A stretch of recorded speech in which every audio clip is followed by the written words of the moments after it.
Stephen Mansfield, New York Times bestselling author and speaker. Doug Tenaple, I'm the creator of Earthworm Jim. Tweet groups. I'm Victor Dweck. Joseph Carter, I'm the Mink Man. This is Dave Baker from Forged in Fire. This is Leanne Morgan. I'm a comedian, and this is why you should never. Don't ever. Don't waste your time. Oh, you really should. Listen to those darling, yummy Reverend and the Reprobate. Hey everybody, welcome to the Reverend and the Reprobate podcast. I'm Lucas, and Danley's mom is recently out of prison. Yeah, she's doing great. She's doing great, yeah. She got the commissary money. How's she adjusting to life outside of the clink? Well, she's got to go meet her probation officer. Yeah. And, that's not going very well. But so I'm wondering, is that little sculpture she's been keeping in her pocket? The half house is really nice, though. Oh, the halfway house is really nice? That's awesome. Well, hi, Majin. Don't correct me. I'm Lucas Pinkert. I'm an actual reverend. I'm the reverend for this show as well. And, I'm going to be the reverend at some point. Yeah, we're going to get Danley ordained just as soon as he learns how to be respectful. With me, Dan Gibson, the reprobate. Today we've got a really interesting guest on our show, a guy named... Justin David Merrill. Batt. No, Justin Batt. Justin runs an organization called Daddy Saturday. He's formed a 501 that kind of encompasses a lot of the things that they do. He's got a real story that surrounds it that's really interesting. I almost jumped into it, but he talks about it. It's better to put it into his words. Let's save the interview for the interviewee. Let's do it. Let's save it for that. But yeah, super cool. Also, shout out to your boys, Justin Batt. And all their jiu-jitsu the bad skills. Boys. The bad boys. The bad boys. That makes sense. You'll realize why that makes sense later. Enjoy. Just a little call forward. Yeah. Airwaves today, we are joined by the author of Daddy Saturday. Yep. He's got his own website. He's got the Daddy Saturday podcast. He has a TEDx talk, which is 19 minutes of very interesting on parenting. We are joined. How many TEDx talks do you have? The next one will be my first. Sweet. Which is not on the books or the schedule for any time soon. But we met this guy through a friend of a friend, and we are happy to introduce to our audience today Justin Batt. What's going on, Justin? Hey guys, such an honor to be with you today. And it was a 13-minute talk, by the way, not 19 minutes. Well, but when my wife and Danley call in the middle of it, I have to pause it, and it ends up being it's like 19 play minutes. Stoppage. Oh, there you go. Yeah. I always add on a little bit of time for when inevitably something happens in the middle of the video. Yeah, it is a great talk. You talk a little bit about Daddy Saturday. You talk about a lot of the things that you're doing. I'm curious. What is we talked a little off air in pre-show about the genesis of Daddy Saturday and what that is, and it sounds very cool, but for our listeners who don't know, can you tell us what it is and how it got started? Yeah, absolutely. So about 13 years ago, my wife was a teacher. She decided to leave the teaching profession and open her own business, a bridal boutique in Charlotte, North Carolina. We had our first child, our daughter, right at the same time. In fact, we named the store after her. So it's Hayden Olivia Bridal. Our daughter's Hayden Olivia. And I found myself as a corporate dad. I was in the pharmaceutical industry at home with our daughter by myself all day on Saturdays from the time she's basically a newborn because my wife was working in the store. And we added 3 boys to the mix, one every 2 years. And so I quickly found myself progressing in that corporate ladder, but also enhancing our number of kids in the household. And I was still alone on those Saturdays all day with our kids for 8 or 10 hours. And frankly, I was just having a dad hangover. A lot of those Saturdays, I was stressed out. I was tired. I was overwhelmed walking into those days, and we just weren't having our best days. And God smacked me upside the head, and he goes, Justin, you have a choice. Your kids can be a blessing or a burden. They can be an inconvenience or an assignment. That choice is yours. You've been given this time as a gift. Make the most of it. And so I began planning our days together, becoming super intentional, creating this epic fun, these epic adventures, and everything changed. We had these incredible Saturdays. They weren't perfect. We still had plenty of failures, but at the same time, by being intentional, that relationship changed, our communication changed, and the outcome and the moments that we had during those days also changed. And our kids affectionately named it Daddy Saturday, and they would talk about looking forward to Daddy Saturday and what we're going to do middle of the week. And those Saturdays became a special time for us. Fast forward, and about 3 years ago, I was asked to give a TEDx on fatherlessness, which you referenced. And I just really ripped my heart out around all the kids in our country and around the world who don't have a biological father living in the home. In fact, there's 24 million of them in America today. And there's even more who have a dad who's physically in the home, but he's emotionally absent. And I was that dad for a period of time. And so I felt that God called me to say, you've got a solution to this. You've got an answer to help that dad who's in the home be reignited, be reengaged, and can help reestablish a father's presence. And so essentially what happened was I gave the TEDx, I wrote the book, and created this platform to help dads all around the world be intentional, be engaged, and to restore the heart of the father back to children and children back to the father. That's pretty awesome. So practically, what does that look like? So like you said, you wrote the book. If you were to give a 45-second summary of like this is the gist. It sounded like I'm reading into some of it, but it sounds like you applied some of your business acumen into approaching the weekend rather than the weekend being, a blow off time where the kids will do what they're going to do and dad's going to rest. Yeah. Do you have some practical? Again, quick overview, and then kind of but let's say this weekend I want to go do a daddy weekend, and I'm following your thoughts now on a 6-minute question. but yeah, just what would you say to a dad that would want to enter into this? Yeah, so what I would say is, yes, that's very true. I did take a lot of what we take in business and brought it into the home, and which is interesting because I think by and large, especially as men and as fathers, we bring the worst things from the workplace into the home, and we leave the best things in the workplace. And so I flipped that model upside down. And so I brought in, mission, vision, values, goal setting, all those things into our home. And most of the time, initially, that was for me. I set a true north and kind of a compass for what I wanted my time with my kids to look like, not just today and tomorrow or this weekend, but 10, 20, 30 years down the road, right? What would my kids look like 20 years down the road, 30 years down the road? And would they want to hang out with me when they had the option to, right? And a big part of that started that next Saturday, the next weekend. And then breaking down really practically was what I call R&D, which is rip off and deploy. And so I would look for ideas on YouTube, look for ideas all over the internet of these crazy activities that I could do with my kids, and in order to engage them and make it all about them and be fully present with them. So that would cause me to put my cell phone down unless we were filming it, right, to put it on YouTube.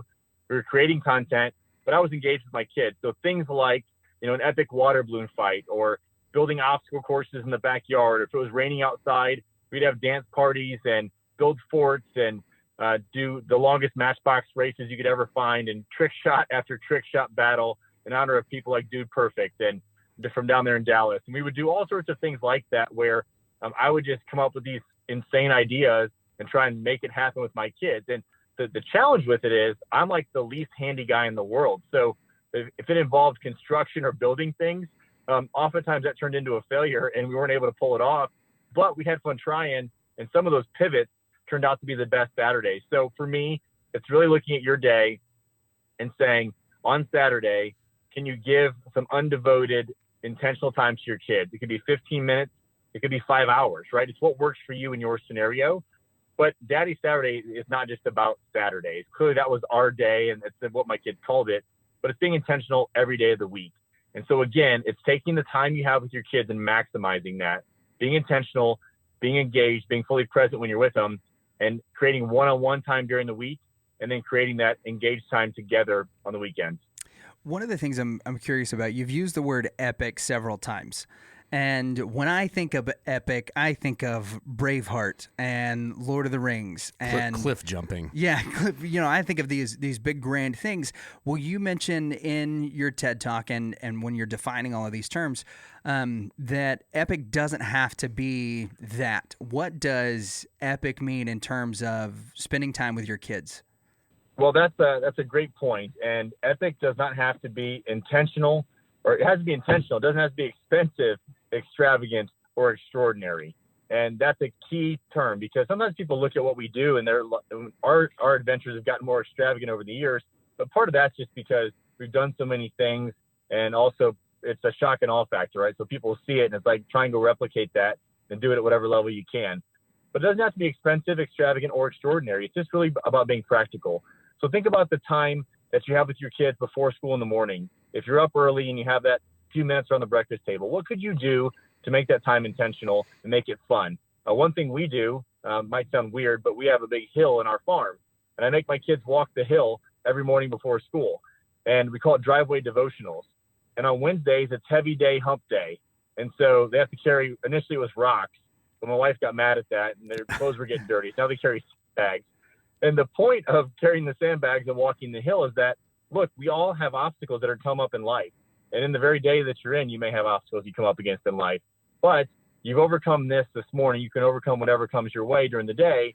The other part of that is biblically, right? It's a demonstration of the fact that God's yoke is not heavy, his burden is light. But we got to give God our burdens if we want to have him carry those and take them off our shoulders. So I will physically take my kids' sandbags at points and take them away from them and carry them for them to demonstrate that principle. And we talk about life, we talk about relationships, talk about fun things. And, it's just a time that we have for about 15 minutes before school in the beginning of the day. And it's a chance for us to engage and me to be dad with my kids. So again, that costs no money. It takes a little bit of my time, and it sets all of us off on a great day together. It could be something as simple as taking a walk, going for a bike ride, going out in the park and playing. It doesn't have to be this big thing. Some of our best times together have come from the simple moments together. Yeah, so epic then is just when you get that time to be super intentional and make it about your time with your kid, where you're just kind of away from distractions, which is one of the biggest things that is plaguing, society today. I mean, you're wearing your Maven Truth T-shirt, which those guys, Brett and Aaron Kunkel, one of the primary things they talk about is technology as it's entered into family life has been a big, division more than it has been something to create cohesion. One of the other things that you mention often is the idea that men have, especially dads, that we want to be our kids' heroes. Right? We both have great relationships with our dads. Our dads were heroic in their own way. My granddads, I hold up as some of the heroes of my life for the different things that we did. Sometimes it was because that's, the first time I got to use a chainsaw was with one of my granddads. And so that was like a heroic thing. A lot of power tool. Yeah, a lot of power stories. and things that we shouldn't have done, right? Like my granddad was probably really careful with his kids, with his grandkids. He was like holding me by my belt and was like, no, you can reach out a little further than I can to get that limb. And so we had these like crazy adventures together that were great and what made him heroic. But you mentioned that there's a difference between being your kid's hero and trying to be your kid's hero, and that is one of the big things that prevents a lot of men from connecting with their kids and being good dads. Can you elaborate on that a little bit? Yeah, Lucas, it's such an important point. And, if you look around and you guys both have coffee mugs in your hand, we have how many coffee mugs that say, Dad is my hero, right? We're all wearing the T-shirt. And I think that's great in terms of in publicity, but it's really bad in terms of practice. And why I say that is because if you look at the generation of millennial kids that have come up, many of them grew up in their young adult life without ever experiencing failure. And what happened was their parents prevented the failure because they were trying to be their kid's hero. And so when they got into adulthood, failure becomes catastrophic when you don't have the mechanism of dealing with it, because failure at 8 is way different than failure at 28 or 38. And failure at 8 is inconsequential. So the principle is you become your kid's guide. You allow them to be the hero of their own story, experiencing success and failure on their own, with you guiding them through that process. And when that happens, you also lower your pride and your ego. And this is the biggest point. When that happens, you allow other guides to come into your kids' lives. I told you guys I'm not very handy. So I've had people that are contractors and great with construction and big equipment that have come in and given my kids insane experiences that are totally epic that I would have never been able to give them on my own. I grew up in Northwest Ohio. I grew up fishing in lakes and on ponds. I know nothing about deep sea fishing. We lived in Charleston, South Carolina for a period of time. My kids wanted to go out deep sea fishing.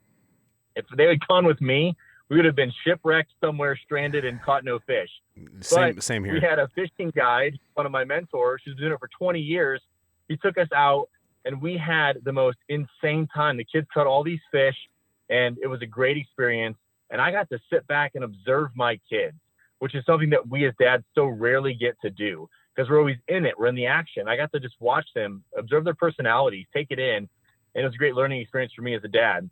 The final piece of that is when you position yourself as the guide, that's what you're going to be later in life anyways. That's what your kids need when they get older and enter into young adulthood or adulthood.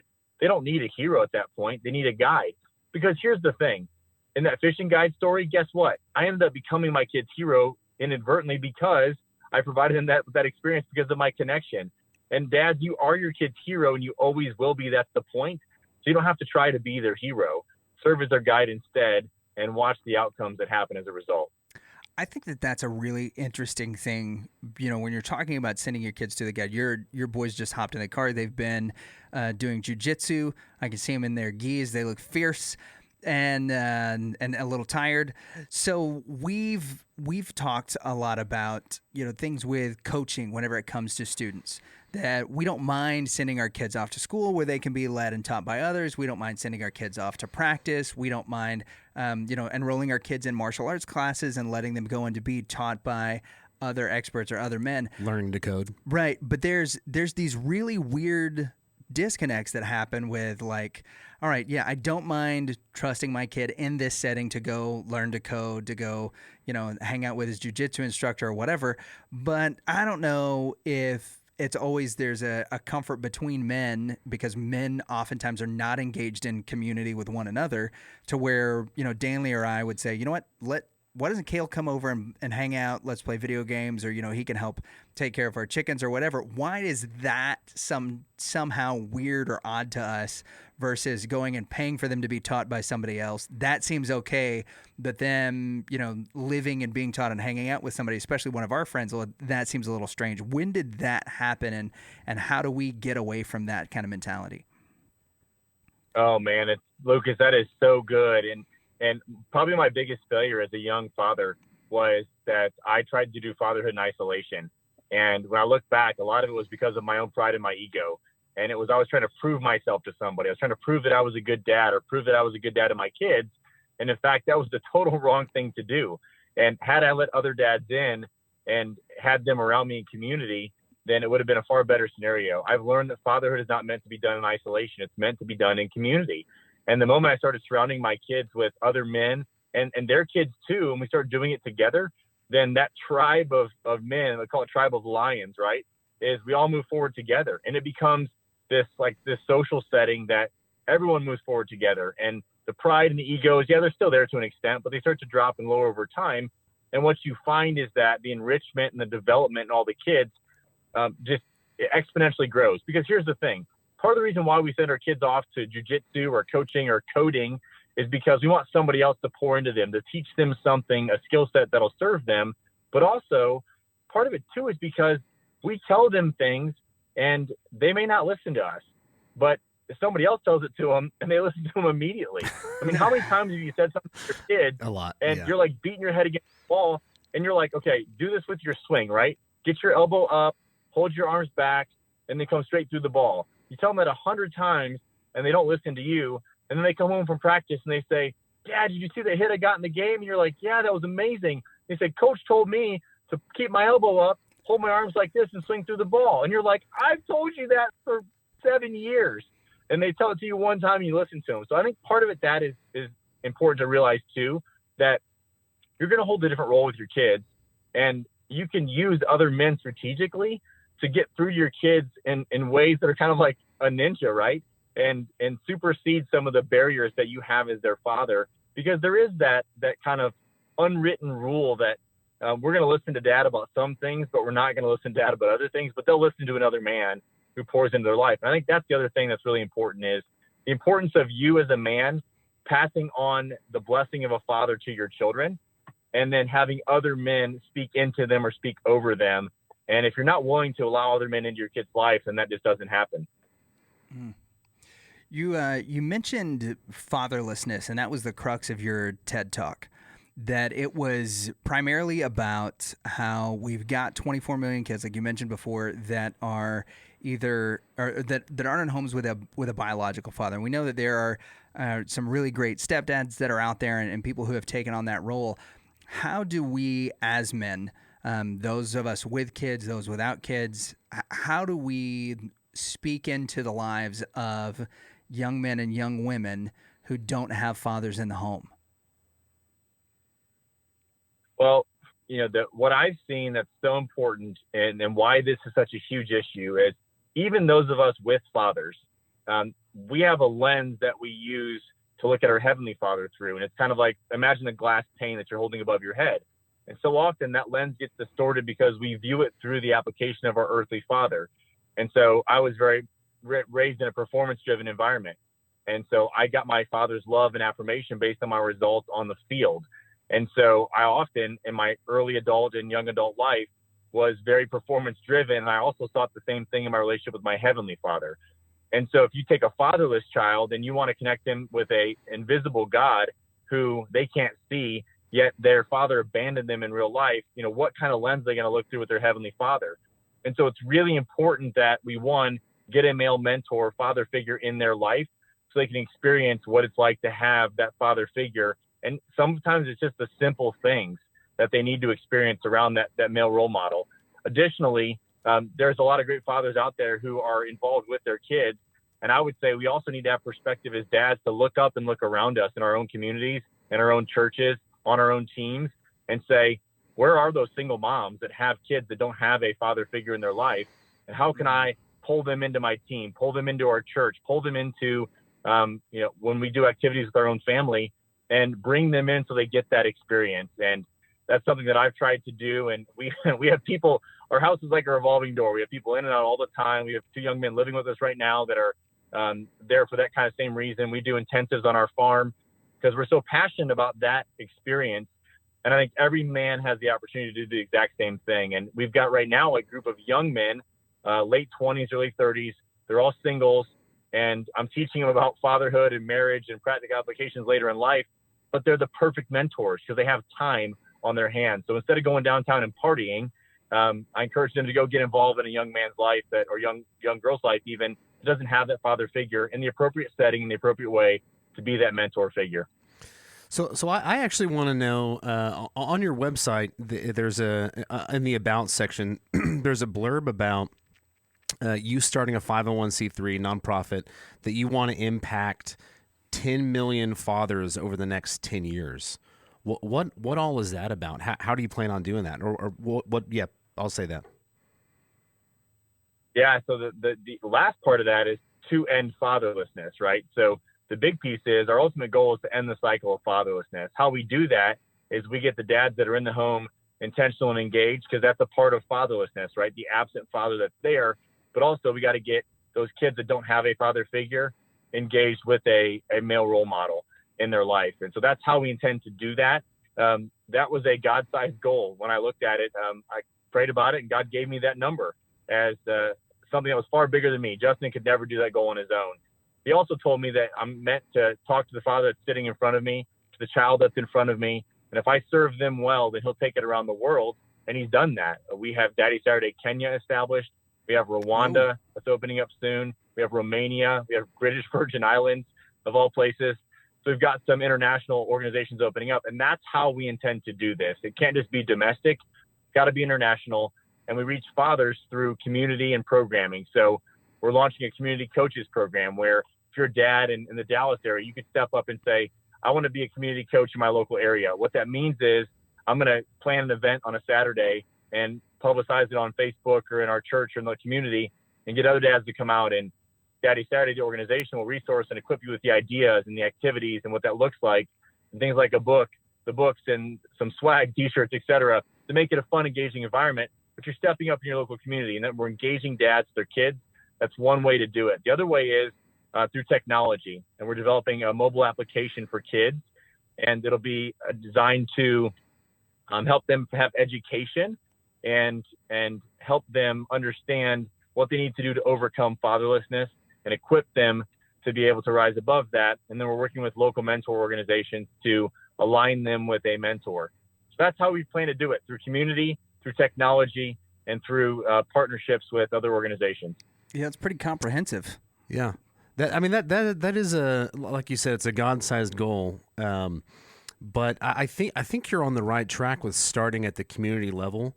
There's a guy in my neighborhood who his whole garage is filled with bicycles. Okay. And he works at a bike shop, but all he does is he gets bicycles donated to him, and he'll fix them up, and he just gives them out to anybody in the neighborhood, adults included, but especially children. That's cool. anybody that needs a bike, he's got one because he's got 50 in his Right. garage. And what an impact that he's been able to make over the years is incalculable. Yeah. Yeah, it's incredible how generosity is something that is passed down from generation to generation. And so by having good dads, we've learned to invest in the lives of the kids that we can impact, your son, the youth groups and things that I've worked with. You had mentioned something about, pouring into these guys that are in their early 20s, teaching them to be good mentors and developing relationships. And you use the words developing relationships appropriately. That seems to be right now one of the most difficult things to do, is to walk this line between, what is inappropriate. We'll just use the word inappropriate initiation into manhood. What are things that are appropriate to do and not to do. And obviously there's a line of you cannot do these things, but also there's so many issues right now that seem so delicate. They're like, oh, I can't believe you took this kid into the woods on his own with you. And you're like, yeah, we went fishing. You framed it that way. How do you teach these young men that you're mentoring, that you are mentoring to go mentor? How do you teach them to avoid some of those pitfalls and bear traps that are set up when it comes to these kind of relationships? Yeah, it's huge, right? And so anytime that we do anything, safety and the safety of those children are the most important thing. Like that is a non-starter for us. And so, for example, like the mobile app that we're putting out, it's for the kid only. Their mentor or an adult figure cannot enter into the app. We have validation processes that will allow them to enter into certain levels in terms of the kids, and they can only talk to each other, and we'll validate that. We've actually pioneered that with a cheerleader app. It's got 50,000 cheerleaders on it. So they've done this effectively with young women and proven that it can be done, to have gateways and security measures. So like for technology, we won't allow predators to get in that can, to do anything to those children, and keep it a safe and educational based platform. I think when you get to the physical perspective, that changes the game. And so that's why the local community piece is so important. So for example, right, if it's a dad who's coaching a team and he knows that there's a single mom that's on that team and he brings the kids in, like that's an appropriate way to do that. If there's the young men that are in the church who I work with and they're mentors, and they do it as a part of the youth program, but they do it in groups, they do it in communities, and you're never one-on-one or alone with the child.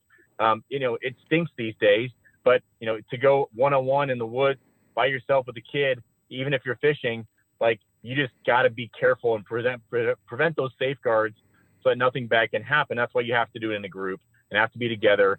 And then more importantly, we make sure that if anybody's doing anything, they get the mom's permission, right? So if it's a single child case, it's the mom. And then if you're dealing with females, young girls, I mean, that's even more of a non-starter, and there's even more safeguards that have to be in place because, I have a daughter, and if she was going to go out with a man in any setting, right, that would have to be, such a delicate situation.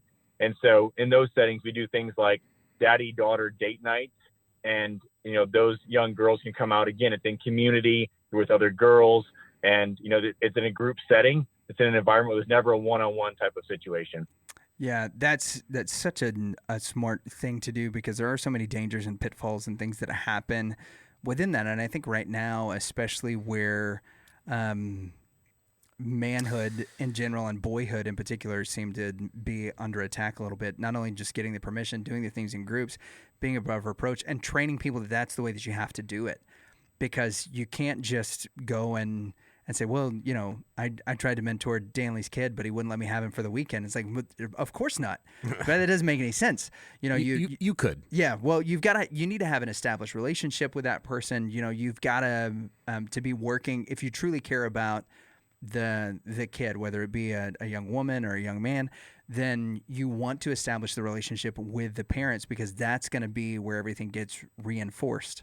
And if we're not ready and willing to do that, then so many people that say that they want to help out look at these obstacles and don't do it because they're unwilling to actually work with the parents in order to do this thing, versus to try to just indoctrinate and turn the kids in a way that they would like to see them go, but that might not necessarily line up with what's right for them or for the family. Well, are your kids still there? They're just laying down. They're sleeping. They are. Oh, well, we might have some fun questions here in a little bit for them too. Yeah, we so the book is Daddy Saturday. It's available on Amazon and justinbatt.com.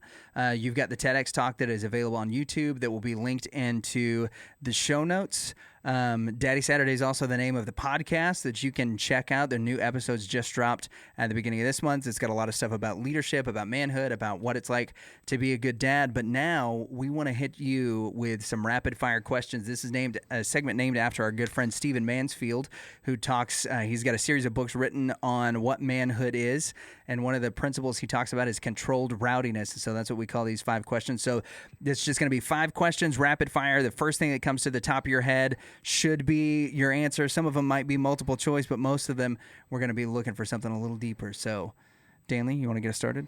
Sure. We'll tell you what. Is it okay if your sons answer a question or two? Of course. You guys ready? Are you guys in? Sure. All right. All right. Who's the best superhero? Batt-mann all the way. I agree. Batt-mann. Batt-mann is the Well, consensus. Not to be Batt-mann. Yeah.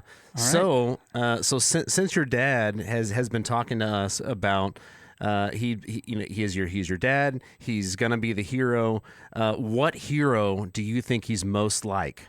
What superhero do you think he's most like? Batt-mann.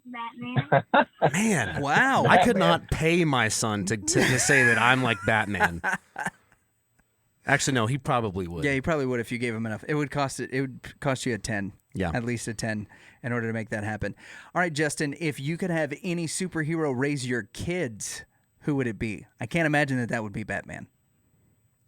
It'd be very dark. Well, probably be nice to Wayne Manor, but I don't know about that. I would say superhero to raise my kids, Superman. All right. No. So it's a very DC family. All American. Live on a sense. farm and take them flying. Hey, that's true. yeah, take them flying. Actually, there's that new show too with the parents, where Lois and Clark are parents and they go back to the farm with their kids. Oh, wow. I haven't seen it, but it's on my list. All right. Do you endorse the ask for forgiveness, not permission as a CEO? Yes. Oh. What about as a parent? Yes. All right. That is my lifestyle. All right. All right. I like it. I agree. I'm the same way. Yep. Okay, so last question. In the movie The Empire Strikes Back, Han Solo was put into carbonite at the end of the film. There's a fan theory that during Han Solo's entrapment in carbonite is when he has a dream in which the events of the Indiana Jones trilogies happen. So, what is your favorite book from childhood? I would say Hatchet by Gary Paulson. Oh, Hatchet is a yeah, great book. Hatchet is so good. Hatchet is great. That and what was the other one I had to read with Hatchet? Call of the Wild. Jack This London. side of the Wow. mountain, maybe. Oh yeah, those are. I might need to reread the Hatchet. All right, what are your sons? What are y'all's favorite books? Mine's Wood Song by Gary Paulson. All right. I have a series I like. It's called I Survived. All You guys right. need to try Brave Ollie Possum by Ethan Nicole. It's a really, really, really good book. Well, hey, man, thanks for coming on. We appreciate the time. You guys have a good night. Thank you guys too. Appreciate it. Yeah. Justin Batt. Yeah. And the Bat Boys. Bad boys. Yeah, so Justin's got an interesting story. And I think what is fascinating to me about it is that it's interesting the way that he approached it, but it's not unique in what happens. Because so many dads are in that position. And especially when, you find yourself where you have the day to yourself, right? Where, if I'm Thursday is guilty of just that. your day, you can let your kid go play Fortnite. Yep. Or, Apex Legends or whatever it is that they're playing right now. You can push them outside to go be with somebody else. Or you can utilize that time to where the time that they have with dad is something that they look forward to. I completely identified with what he was saying with being there physically but absent emotionally. Yeah. I get it. And I do got to say, he mentioned, this is my guess, but he mentioned making YouTube videos with his kids. That's probably like the number one thing that dads should be doing right now. Really? Yeah. Why? Because they love it. Like I did an unboxing video with my son. You should have seen his eyes, just sparkling, lighting up. He was so happy. Yep. We've done a couple things on TikTok or whatever. We did the egg challenge where you got to try to break an egg with your bicep, and did it work? I broke it. Nicely done. A little humble brag. I broke it. Yeah, I'm cultivating mass at the moment. We're gonna harvest it by 2025. Yeah. When we get our abs by Christmas 2024. Yeah, I keep saying 2025. I mean, we can push it back another year. That's gonna be fine with me. My schedule's getting pretty busy, but I'll say that was I really like his approach to having an intentional day, whether it's a Saturday. In this case, he's got it branded Daddy Saturday. Right. It's a really cool idea. I'm gonna do it because even if it's an hour, if I told my son, hey, let's go make a TikTok video, he would, he would be smiling from ear to ear, as I'm sure most kids would. Even it wouldn't have to be TikTok; it could be whatever, YouTube or whatever. Because so many kids are on that. They all watch Dude Perfect. Yeah, and they all do the trick shots. One of the things that's so wild to me that I'm not a parent, and so I've kind of seen this switch happen with our kids department at the church and with the youth at the church. Is as an adult, we still talk about the shows that we watch, right? Mm-hmm. Like we're talking about, did you see this show? Did you see this series? That's it. They're talking about, like, have you seen this on this YouTube channel? Or, I saw that. He's faking it. Yeah. And did you see so-and-so's video about his video? Or, they're talking more about the reactions than they are about the movies themselves and a lot of these things. Like, there are these guys that react to trailers that have millions and millions of views.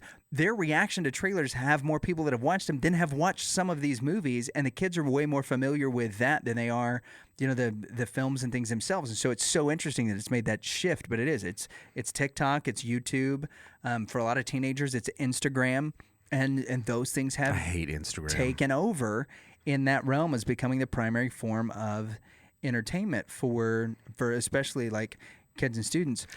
I used to hate Twitter, but now it's proven a nice fertile ground for you to be snarky, just like snarky little snipes. Imagine that you can't. I mean, not mean or rude, but just a little sarcasm. You can just poke somebody with a sharp stick. Yeah. You're not drawing any blood, but it's not sharp. It's obnoxious. it's blunt. So like a chopstick.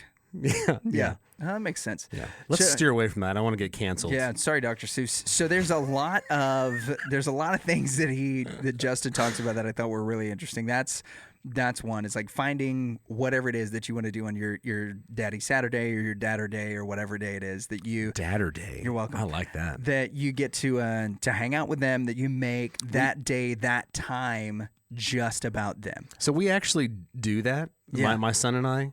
It's been a while, but we call it boy night. Oh, there you go. So we'll, like my wife went out of town. I almost said my mom. Oh my God.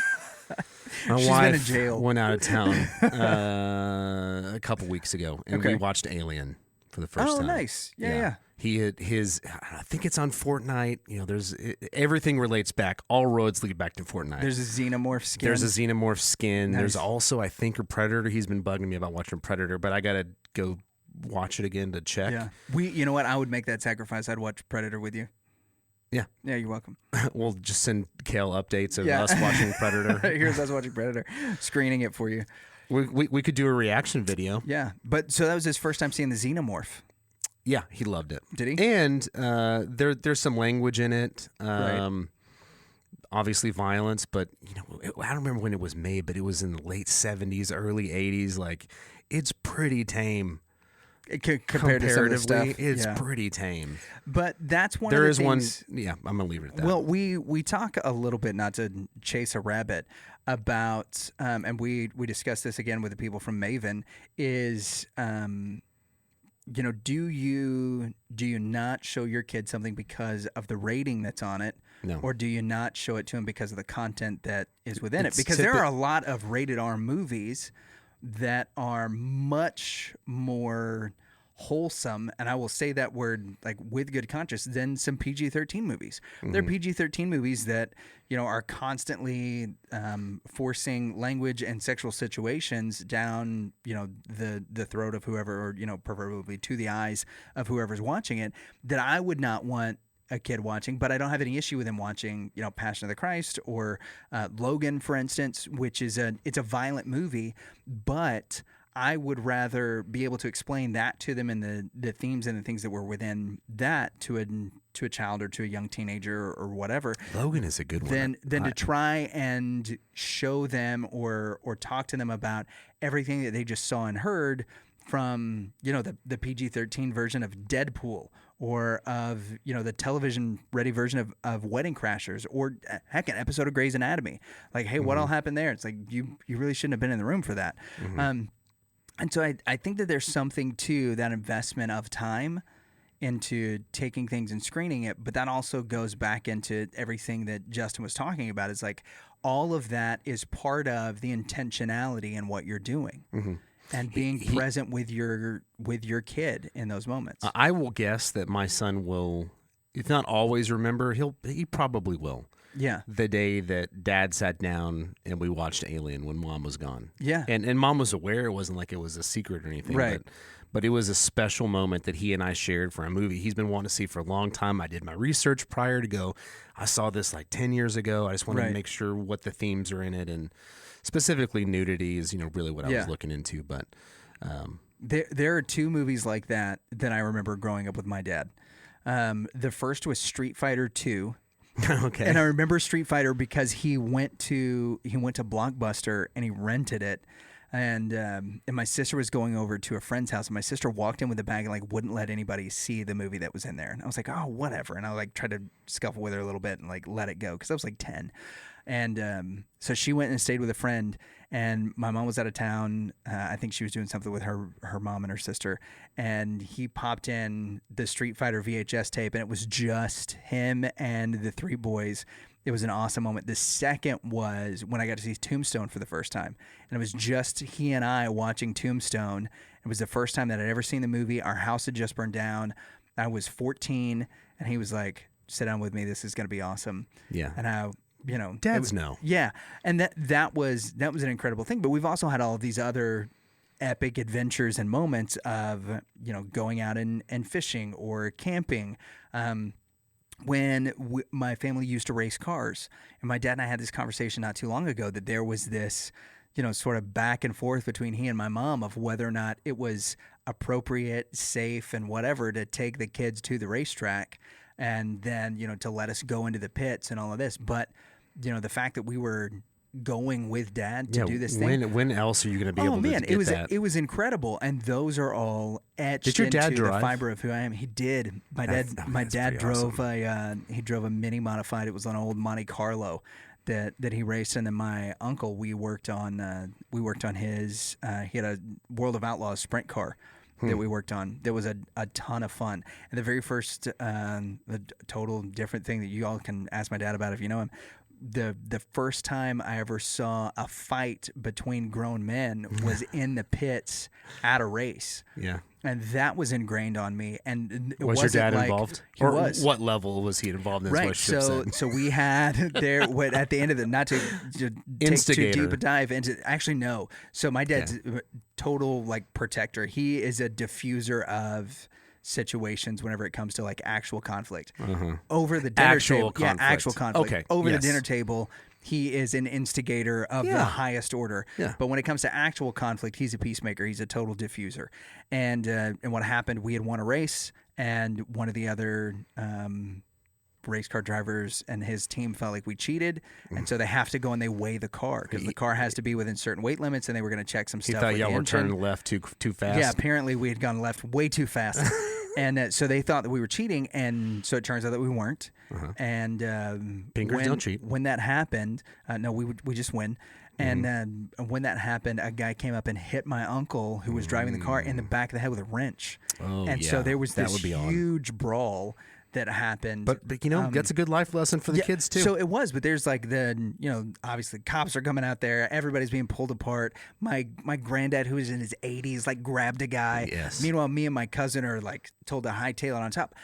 I remember not so much about all the details about what happened in that moment. I remember the days and weeks that followed that my dad was really intentional about talking to me about it, about how, he wasn't proud of the fact that him and his family had gotten into a fight and what happened, what the details were, why it was important that we got out of harm's way, why there are certain times in a person's life, and while you never advocate for violence, that when it happens, that it's important that you know how to defend yourself, how you can protect the people that are around you and the ones that you love. And those conversations that came from this event sparked so much in me that has changed the way that I look at things, changed the way that I look at the kids who were in my youth group and making sure that they're safe, my siblings at the time. It definitely has morphed the way that I think about relationships, specifically now, that I've been married in a couple of weeks. It'll be, by the time this comes out, I'll have been married a year. Happy anniversary, Kirsten. Thanks. It felt like 5. She's not going to watch this though. But that was the thing, is that there may come a time and a need where protecting somebody is going to be important. And have I built the relationship with those people? Do I know what to do? Can I be, as a man, counted on whenever, stuff hits the fan? And that was a huge lesson for me, not just, like I said, in that moment, because there's so many details about that situation that I don't remember. But I can almost quote you verbatim every conversation that we had in the days and weeks that followed as it surrounded that and what it meant to be a man of character and integrity and somebody that could be counted on, and what loyalty and family and those things look like. And you can't get that if you are emotionally unavailable, or if you're intentionally, if you're not being intentional as a dad. Fatherhood. That is awesome. And by the way, big kudos to your mom. Yeah. A woman's intuition is no joke. She was like, I don't think it's good for them to go into pay. Your dad was like, it's fine. I'm going to take them. They'll learn stuff. So they learn stuff. It was one of those. They learn stuff from a fight. Yeah. Lesson. Your mom. Lesson learned. Felt. Yeah. She felt ahead of time. Yeah. So there is something about a woman's intuition. And a dad's saying, it's going to be fine. Yeah. Nothing. Yeah. To be fair. In that situation, to be fair, in that situation, the stuff with my parents was, my dad knew he was going into the pits. Mm-hmm. My mom knew that I wanted to be with my dad, mm-hmm. and my mom essentially was like, "Look, he wants to go with you, and you are either going to be responsible in this situation that you're taking your son into, or you should probably both stay home." And Dad was like, okay, yeah, no, we're going to be fine. Yeah. And to his credit, he kept me safe the whole time. But he would never have argued like, no, bring him in there, because for years I wasn't allowed into the pits. Okay. I was reading into it. I just thought that was a funny situation of your mother accurately predicting the future. Yeah, well, there have been plenty of others where my dad was like, no, we can go work with my granddad. I was telling the story, the actual story. I was hanging, my mom pulls up to the house. I'm hanging off the roof. My granddad is holding me by my belt as I am, for the first time in my life, using a chainsaw on the top of their 2-story house going, meh. Nothing wrong with that. Not at all. Unless you're the mom pulling it. Yeah, I got it. And so he sees her coming and he's starting to pull me back. And I'm like, I'm almost got it. He's like, we're all going to get it. Just like Justin mentioned, results oriented. Yeah, absolutely. Problem solved. The result was the limb was cut down. No injuries were sustained, as far as I'm aware. No, no problem. I'm all good. You pushed your limits, and Batt-mann. Success. Thank you, Justin Batt, for coming on. And the Batt Boys. And the Batt Boys. The Batt Kids, as they shall forever, from henceforth, be known as. I dub thee. And actually, I will say, having Batt-mann raise your kids would not be a bad thing as long as Alfred is there. You would have Alfred raise your kids in Batt-mann's house. Yeah. Okay, bye. Thanks for watching. The name of the book is Daddy Saturday. Make sure to check it out, justinbatt.com. Check out all the stuff in the comments on the show notes. Like, subscribe, do all the stuff Danley was about to tell you, but do it better since I asked you to do it. Yeah, do it better. Go to YouTube and subscribe. That's where we need people. Yeah, check it out. We have 20 people that have subscribed. No, we have more than that, but not a whole lot. It's already started. Go check us out on YouTube. like and subscribe so we can maybe get monetized a while from. All right, I'm Justin Batt. Say, we're Daddy Saturday. We're Daddy Saturday! Woo! And this is one reason why you should never listen to the Reverend and the Reprobate.